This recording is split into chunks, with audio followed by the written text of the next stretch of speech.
جب ہوئے بازوئے عباس قلم دریا پر، یہاں تک کہ رمضان ختم ہوا، ایک بار مدینے میں شور ہوا، کل عید ہے، کل عید ہے۔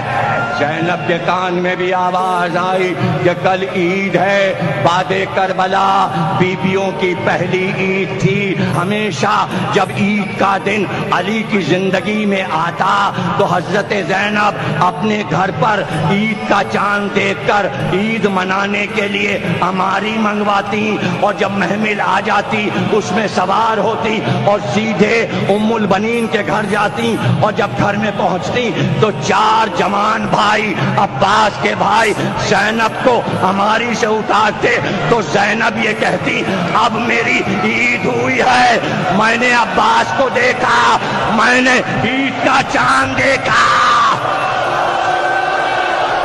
بہت گریہ کرو گے، جب یاد کرو گے تو بہت رو گے۔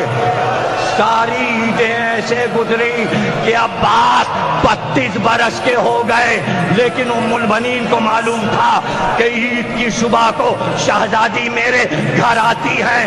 اب سن لو، جب زینب آ جاتی تو عباس مشک لے کر جاتے اور پانی بھر کر لاتے۔ سب سے پہلا جام بھر کر پانی کا زینب کو عباس پیش کرتے۔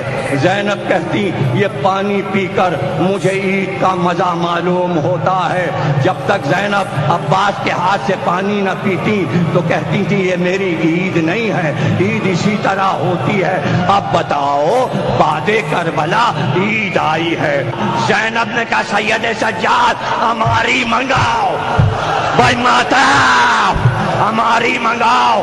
سیاہ چادر زینب نے پہنی، ہماری پہ سیاہ پردہ پڑا، ناقہ بٹھایا گیا۔ زینب ہماری میں بیٹھی اور ساربان سے کہا عباس کے گھر چلو، عباس کے گھر چلو۔ ساری بیویاں پیچھے پیچھے۔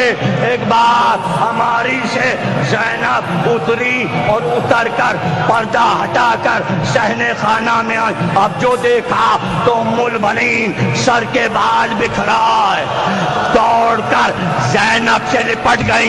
ارے عید ہے عید، ارے آل محمد کی عید ہے، سن لو، گریہ کرو۔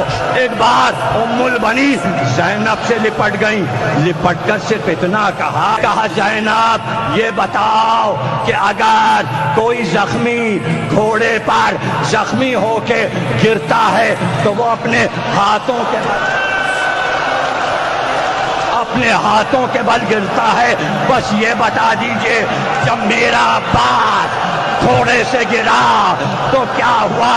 ایک بار زینب نے پکارا عباس، عباس، کہا ام البنین عباس تاری یہ فضا رنج عالم کی، یہ چاند جو جھل ہوا نظروں سے حرم کی، یہ ثانی زہر